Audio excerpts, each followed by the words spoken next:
Alors Loïc Pochet, avec nous. Loïc, on vous avait entreaperçu dans le chat libre il y a quelque temps, et puis on vous avait coupé la parole, coupé la chic, si je puis dire, hein. Et vous avez, vous, le défi, comme tous les ans, un certain nombre de passionnés d'aviation, d'être sur les traces de Mermoz, Saint-Exupéry, en faisant le trajet de la postale de Toulouse à Saint-Louis du Sénégal. C'est cela? Oui, bonjour. Alors, racontez-nous comment ça s'est passé. J'espère que vous allez apparaître tout de suite et puis on va voir les images. Et je crois que vous avez eu le bonheur même d'approcher un témoin direct, sans doute l'un des derniers survivants. C'est l'un des mécaniciens de Saint-Exupéry, 98 ans, 98 printemps et bien pimpant. Oui, c'est assez magique. J'ai eu une chance extraordinaire au moment où je me suis posé à Cap-Juby. Lors de la soirée, on m'a présenté un monsieur d'un certain âge qui tout simplement m'a apporté le témoignage de ce qu'il avait vécu avec Saint-Exupéry à cette époque-là.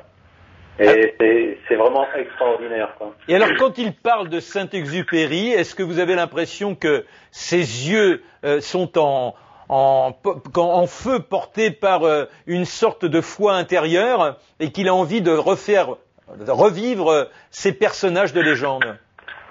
Mais de toute façon, c'est simple. Lorsque je l'ai rencontré pour la première fois, il était, on me l'a présenté, et puis moi, je n'avais pas été présenté à ses côtés. Et puis dès que on lui a raconté ce que j'allais faire et pourquoi j'étais là, et que je lui ai demandé l'autorisation de lui poser des questions et de l'interviewer un petit peu sur sa période, c'est tout.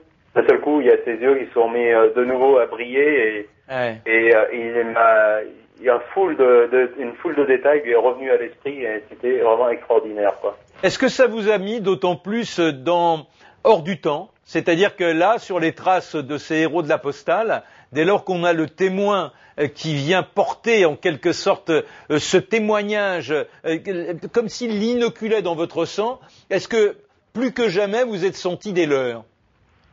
Bah déjà, pendant toute la descente, en partant de Toulouse, en longeant l'Espagne, et puis tout doucement en rentrant, déjà en se posant à Tanger, en rentrant donc dans la Grande Afrique, c'est quand même assez extraordinaire.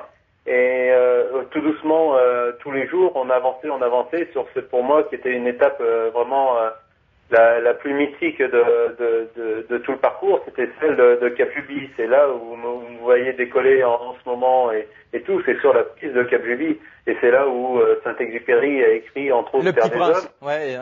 Et c'est vrai que depuis mon enfance, j'ai toujours rêvé de cet endroit-là. Donc lorsque je me suis posé, il m'a fallu énormément de concentration pour pouvoir effacer l'émotion, me concentrer pour me poser sur cette piste mythique qui était en plein milieu du désert, et j'allais dormir au pied du fort espagnol où Saint-Ex a écrit pendant 18 mois une partie de son livre Terre des Hommes. Et est-ce que l'on cherche, je ne vais pas dire les reliques, parce que les reliques ça concerne l'individu en tant que tel, mais disons les lieux qui seraient encore imprégnés de l'âme du personnage, des lieux qui seraient encore dans leur authenticité, dans lesquels il aurait vécu? Ah bah c'est certain, moi à chacune des étapes du rallye Toulouse-Saint-Louis du Sénégal, parce que moi j'étais l'invité d'honneur du rallye, mais c'est le 24e, donc chaque année des gens le font pour justement essayer de retrouver cette histoire de leur enfance, ou ce rêve, parce que de toute façon, qui n'a pas rêvé en lisant Saint-Exupéry ou les histoires de Mermoz. Et c'est vrai qu'à chacune des escales, c'était les premières questions qui venaient, où ils se posaient par rapport à maintenant, qu'est-ce qui se passait, qu'est-ce qui reste, est-ce qu'il reste des vestiges de l'époque. C'était le point d'interrogation permanente. Et je ne pouvais pas passer une journée sans embêter le directeur, le président du rallye qui s'appelle Eugène Belay, ou Daniel, le directeur du course, en leur demandant, parce que eux ils les ont quasiment tous fait, et en leur demandant justement qu'est-ce qu'il y avait, d'où ça venait, curieux quoi, comme un vrai gamin quoi. Eh bien, parfait. Et grâce à vous, on était également, nous, dans cette innocence et surtout dans cette capacité au rêve, ce qui malheureusement, dans le quotidien, nous est souvent retiré. Merci mille fois, Loïc Pochet. On a vu votre site, www.loïcpochet, c'est ça, si je ne m'abuse. Voilà, loïc-pochet.com pour aller plus loin dans l'aventure avec vous. Merci. Oui, parce que l'aventure va continuer par une tentative de traversée de l'Atlantique Sud. Justement, comme Mermoz faisait entre Saint-Louis et Natal au Brésil.